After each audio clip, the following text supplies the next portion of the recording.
अस्सलाम वालेकुम dear students, मैं हूं आपके साथ प्रोफेसर अब्दुल गफ्फार। आज हम class 10th chapter number 1 exercise 1.1 discuss करने जा रहे हैं। तो हम यहाँ पर आज 2 पॉइंट डिस्कस करेंगे, एक क्वाड्रेटिक इक्वेशन, दूसरी प्योर क्वाड्रेटिक इक्वेशन। जी, अभी तक अगर आपने मेरा चैनल सब्सक्राइब नहीं किया तो सब्सक्राइब कर लें, क्योंकि यहाँ पर आपको बहुत कुछ मिलने वाला है, बहुत कुछ मिलेगा आपको और इंशाल्लाह मैथमेटिक्स आपका बहुत इजी हो जाएगा। यस स्टूडेंट्स, सबसे पहले हम डिस्कस करते हैं what is a quadratic equation. Ji,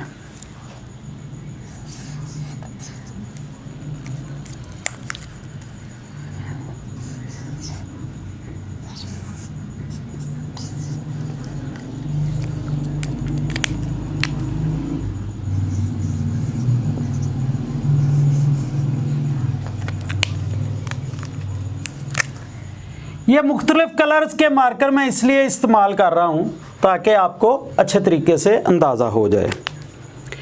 yes dear students, यहाँ से मैंने जो ग्रीन कलर के साथ लिखे हैं इनको हम कांस्टेंट्स कहते हैं, that are real numbers, that are called real numbers. A B C belongs to real numbers and a is not equal to 0। x square का coefficient, that is coefficient of x square, ये क्या है आपके पास? Coefficient of x square। Yes students, यहाँ पे a आपके पास कोफिशिएंट ऑफ x स्क्वायर है। मेरे साथ रहिएगा, ध्यान से समझ लीजिएगा, पहला चैप्टर पूरा आपका इसी पे डिपेंड करता है। यस, इसको अददी सार x स्क्वायर का कहते हैं, 2 दर्जी मसावात, उर्दू में 2 दर्जी मसावात। तो इसको अददी सार कहते हैं, ए को किसका? x स्क्वायर का। b को कोफिशिएंट ऑफ x कहेंगे, that is coefficient of x, और ये आपके पास होता है कांस्टेंट, इसको कांस्टेंट बोलते हैं। ये तीनों रियल नंबर में से होते हैं। और सबसे बड़ी बात, इसमें अगर आपने a is not equal to 0 नहीं लिखा तो ये क्वाड्रेटिक इक्वेशन हो भी सकती है और नहीं भी। अब इसकी एग्जांपल मैं आपको देता हूं, 3x square plus 5x plus 9 is equal to 0। यहां पे गौर करें तो a आपके पास क्या है? 3, b आपके पास क्या है? 5, और c आपके पास क्या है? 9। ये पॉजिटिव साइन इनके दरमियान है। ये आपके पास जर्नल क्वाड्रेटिक इक्वेशन है, इसका नाम है जर्नल क्वाड्रेटिक इक्वेशन। इसको स्टैंडर्ड फॉर्म भी कहते हैं। इसके 2 नाम हैं, journal form of quadratic equation, general form और स्टैंडर्ड फॉर्म। यस स्टूडेंट्स, इसके 2 नाम हैं, जनरल फॉर्म है या स्टैंडर्ड फॉर्म है। तो ये आपको पता चल गया, जो x स्क्वायर का कोफिशिएंट होता है वो a होता है, जो x का कोफिशिएंट होता है वो b होता है, जो कांस्टेंट है उसके साथ वेरिएबल नहीं होता। अब इसमें ये वेरिएबल है, अननोन वैल्यू है, तो अननोन वैल्यू की पावर आपके पास 2 होनी चाहिए। यस, अभी एक और एग्जांपल देखें तो इसका मतलब है यहां पर आपके पास a किसके इक्वल आया? 3 के, b is equal to 5, c is equal to 9। अगर मैं आपके पास एक और एग्जांपल लिखता हूं 5x square minus 3x plus 7 is equal to 0। Yes students, ये a आपके पास किसके बराबर है? 5 के। b आपके पास, इसको कंपेयर करें ज़रा, b किसके बराबर है? -3 के। और c किसके इक्वल है? 7 के। पॉजिटिव 7 है। जब पॉजिटिव साइन होता है तो साथ प्लस लिखने की ज़रूरत नहीं होती, जब नेगेटिव साइन होता है तो साथ ज़रूर बताना होता है कि इसका साइन कौन सा है। एक और मैं एग्जांपल लिख रहा हूँ, 3x square plus 11x minus 9 is equal to 0। तो यहाँ पे आप देखिएगा a किसके इक्वल है? जी 3 के, b किसके इक्वल है? 11 के, और c किसके इक्वल है? -9 के। That is called standard form और general form of quadratic equation. जी डियर स्टूडेंट्स, आपने क्वाड्रेटिक इक्वेशन बड़े अच्छे तरीके से समझ ली। आपको कोएफिशिएंट्स का पता चल गया कि एक्स स्क्वायर का कोएफिशिएंट क्या होता है, एक्स का कोएफिशिएंट क्या होता है और कांस्टेंट क्या होता है। अब हम डिस्कस करने जा रहे हैं प्योर क्वाड्रेटिक इक्वेशन। पहले जो हमने एग्जांपल्स डिस्कस की हैं वो स्टैंडर्ड फॉर्म या जनरल फॉर्म कहलाती है। अब हम डिस्कस करेंगे प्योर क्वाड्रेटिक इक्वेशन। यस, मैं आपके पास पहले एक एग्जांपल लिखता हूं, 5x square plus 9 is equal to 0। That is also a quadratic equation, क्योंकि जब भी आपके पास वेरिएबल की पावर 2 आ जाएगी, जैसे मैं ये आपके पास एक एग्जांपल लिख रहा हूँ, 5y square minus 3 is equal to 0। जब भी आपके पास वेरिएबल की पावर 2 आ जाएगी, that will called quadratic equation, दो दर्जी मसावात कहलाएगी। ये दो दर्जी मसावात x वेरिएबल में है, ये दो दर्जी मसावात y वेरिएबल में है। अब यहाँ पे आपने एक चीज़ नोट करेंगे कि ये 5x स्क्वायर है। अगर ये मैं पूरी मसावात लिखना चाहूँ, ये पूरी इक्वेशन लिखना चाहूँ, तो आपके पास जो x का कोफिशिएंट है दैट इज 0, क्योंकि 0 को हम अगर इस इक्वेशन को हम इस क्वाड्रेटिक फॉर्म में लिखें तो यहाँ पे b की वैल्यू क्या बन गई है? आपके पास 0 बन गई है। 0 को इससे मल्टीप्लाई करें कोई फ़र्क नहीं पड़ता, आपके पास यही इक्वेशन दोबारा रहेगी।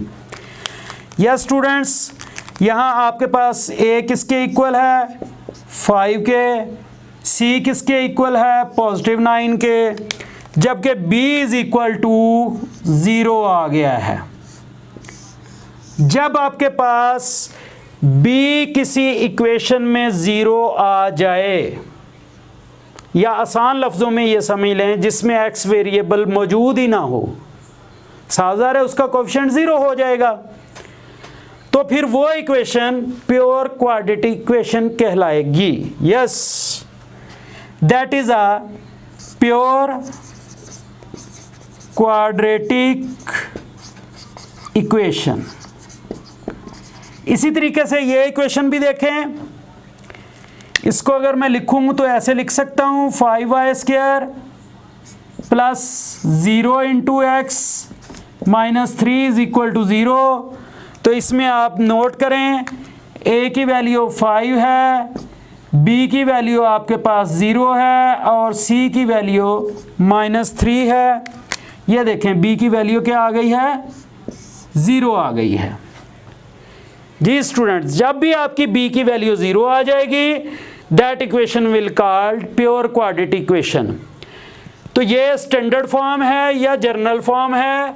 अगर आपके पास डेफिनेशन आ जाए जर्नल और स्टैंडर्ड फॉर्म, तो उसमें आपने ये पूरी लिखनी ज़रूरी है, ये कंडीशन भी साथ लिखनी ज़रूरी है, a is not equal to 0 भी लिखना ज़रूरी है। अगर प्योर क्वाड्रेटिक इक्वेशन के बारे में पूछा जाए और तो आप लिखेंगे एक ऐसी फॉर्म जिसके अंदर b 0 आ जाए। अगर क्वाड्रेटिक इक्वेशन के अंदर b 0 हो जाए, then that equation is called pure quadratic equation. If b is equal to 0, तो जो हमारे पास फॉर्म बचेगी वो क्या कहलाएगी? Pure quadratic equation. जी स्टूडेंट्स, इसमें a is not equal to 0 है। जी डियर स्टूडेंट्स, हम question number 1 part number 1 exercise 1.1 class 10th उसका पहला पार्ट डिस्कस करने जा रहे हैं। हमने इसमें बताना है कि ये प्योर क्वाड्रेटिक इक्वेशन है या आपके पास स्टैंडर्ड फॉर्म या जर्नल फॉर्म है। जैसे कि आपने पहले भी एग्जांपल्स में समझ लिया, अगर आपके पास इस फॉर्म में इक्वेशन आ जाए जिसमें a b c belongs to r हो, a is not equal to 0 हो, ये फॉर्म बन जाए तो ये कहलाती है स्टैंडर्ड और जर्नल फॉर्म।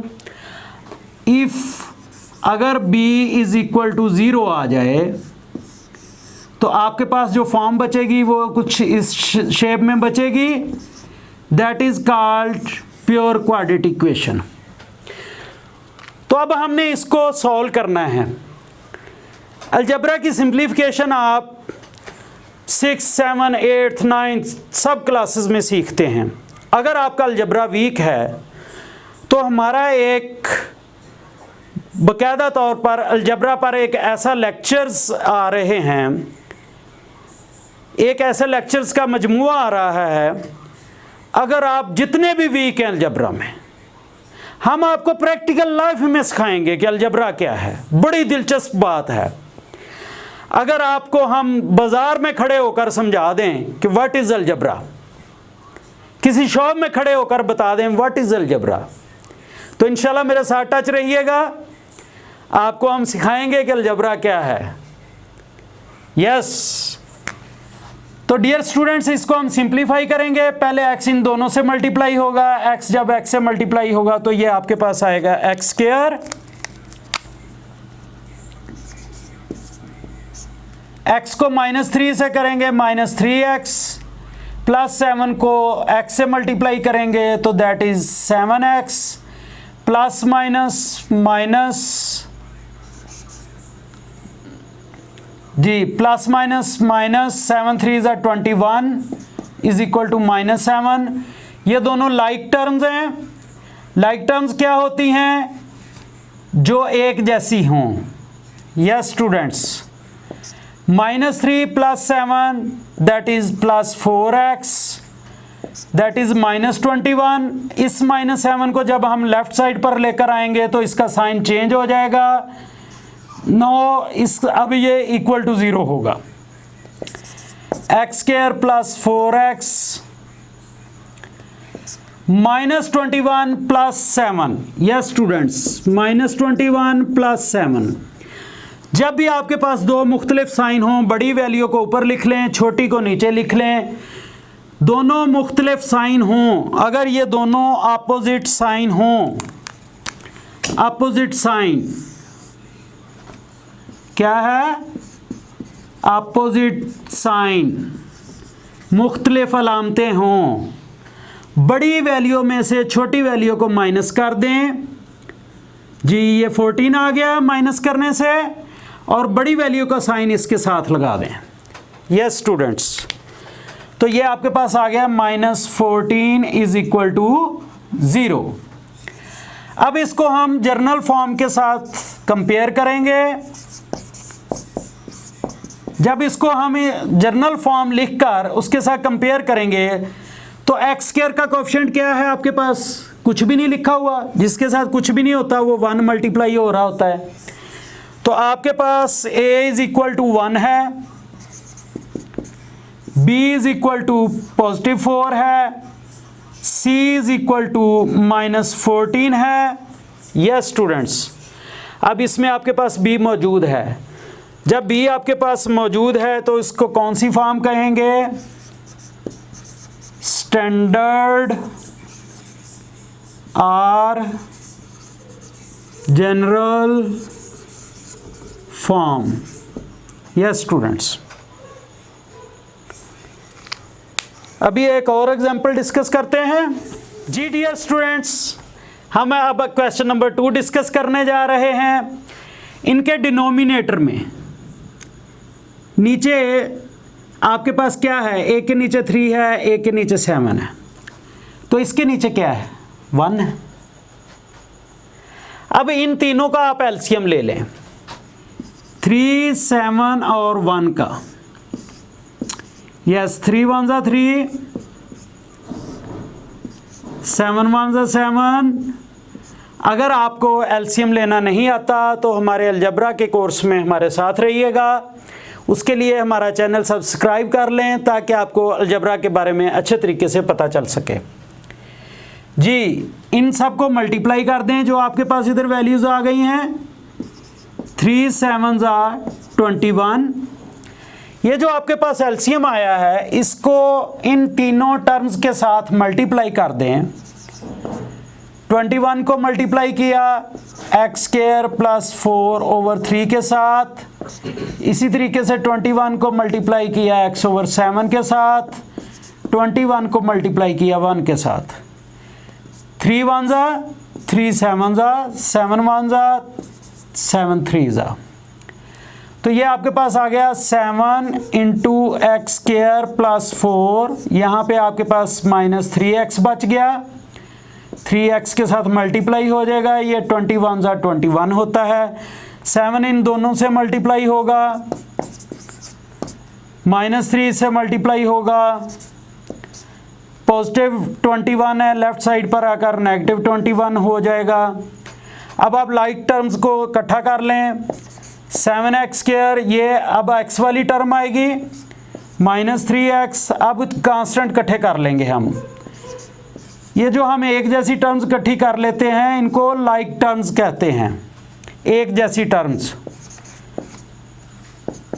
तो +28 और -21 क्या बनता है, -7।